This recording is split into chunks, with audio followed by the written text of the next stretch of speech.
Hello বন্ধুরা, সবাই কেমন আছো? আশা করছি সবাই অনেক ভালো আছো আর আমিও ভীষণ ভালো আছি। আজকে তোমাদের সঙ্গে শেয়ার করব গরমের ঠান্ডা ঠান্ডা প্রাণ জুড়ানো আম পান্নার রেসিপি। এইরকম গরমের দুপুরে যদি ঠান্ডা ঠান্ডা আম পান্না বা আম পোড়ার শরবত হয় তাহলে কিন্তু বেশ ভালো। বাড়িতে কম সময়ে যদি আমরা এত সুন্দর আম পান্না বানিয়ে ফেলতে পারি তাহলে দোকান থেকে কেনই বা কিনবো। আর এই সহজ রেসিপিটা ঝটপট তোমরা দেখে নাও আর বাড়িতে কিন্তু অবশ্যই বানাবে। আম পান্না বানানোর জন্য প্রথমে আমি চলে এসেছিলাম বাগানে আম পাড়তে। আর আমটাকে দেখে আমার খুব মায়া হচ্ছিল, আমটা আমি পারিনি। তারপর একটা আম ছিল, সেটা দিয়েই আমি আজকে আম পান্না বানিয়েছিলাম। একটা আমে কিন্তু 2 গ্লাস থেকে 3 গ্লাস আম পান্না হয়েই যায়। এখন আমের গায়ে খুব ভালো করে সর্ষের তেল মাখিয়ে নিচ্ছি।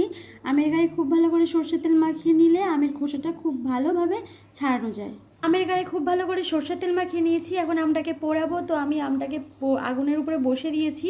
উনুনে পোড়ালে না আরও বেশি ভালো হয়, আমি গ্যাসের মধ্যেই পুড়িয়ে নিচ্ছি। তবে আমি নেক্সট বার যখন আম পোড়ার শরবত বানাবো উনুনে বানাবো আর দেখবো যে কোনটা বেশি টেস্টি হয়, মানে গ্যাসেরটা বেশি টেস্ট, মানে গ্যাসে পুড়িয়ে এইটা কি বেশি টেস্ট লেগেছে, না ওটা তোমাদের সঙ্গে পুরোটাই শেয়ার করব।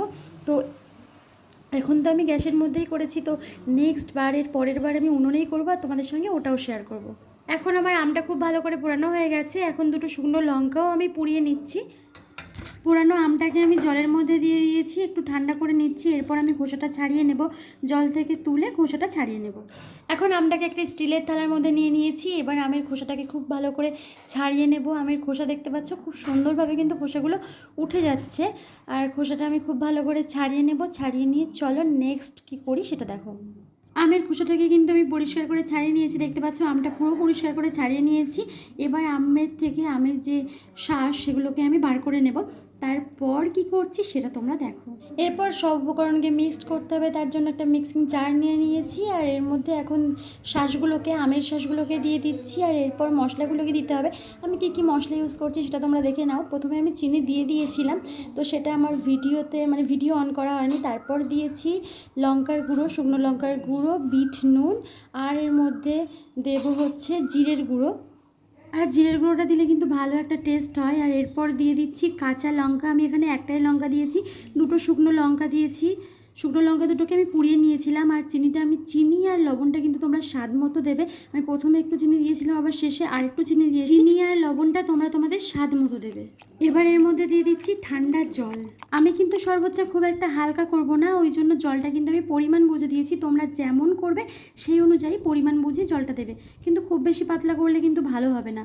মিক্সিং জারে দিয়ে সব উপকরণকে আমি ব্লেন্ড করে এনেছি। আর দেখতেই পাচ্ছ কত সুন্দর লাগছে, দেখতেও যেমন সুন্দর হয়েছে খেতেও কিন্তু বেশ ভালো হয়েছিল। চলো এবার গ্লাসে ঢেলে তোমাদেরকে দেখাই যে কেমন লাগছে দেখতে। আর গ্লাসটাকে আমি একটু ডেকোরেশন করব, তার জন্য এখানে নিয়ে নিয়েছি লবণ আর লঙ্কার গুঁড়ো। লবণ আর লঙ্কার গুঁড়োটাকে একসঙ্গে মিশিয়ে নিচ্ছি, নিয়ে আমি গ্লাসটাকে একটুখানি খুব সুন্দরভাবে সাজিয়ে নেবো যাতে দেখতে অনেক সুন্দর লাগে। দুটো গ্লাসকে আমি খুব সুন্দরভাবে সাজিয়ে নিয়েছি। এবার গ্লাসের মধ্যে দিয়ে দেবো আইস কিউব, বরফের টুকরো দিয়ে তারপর আমি এর মধ্যে আম পান্নাটাকে ঢেলে দেবো। আর এইভাবে তোমরা বাড়িতে একবার হলেও আম পান্না বানিয়ে দেবে, খেতে ভীষণই সুন্দর হয়, খুবই ভালো হয়। আর ঠান্ডা ঠান্ডা এইরকম আম পান্না হলে তো বেশ ভালোই হয় দুপুরে।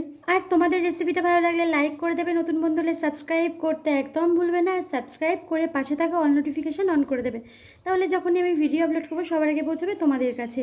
আর তারপর আমি আম পান্নাটাকে নিয়ে চলে এসেছিলাম আমার দিদিদের বাড়িতে। দিদি রান্না করছিল, তাই ভাবলাম চলো ওকে একটু দিয়ে আগে টেস্ট করাই। রান্না করছে গরমের মধ্যে রান্না করছিল, আর সেই সময় এরকম সুন্দর আম পান্না পেয়ে তো ভীষণ খুশি। তো তোমরাও গরমের মধ্যে এরকম আম পান্না বানাও আর এনজয় করো।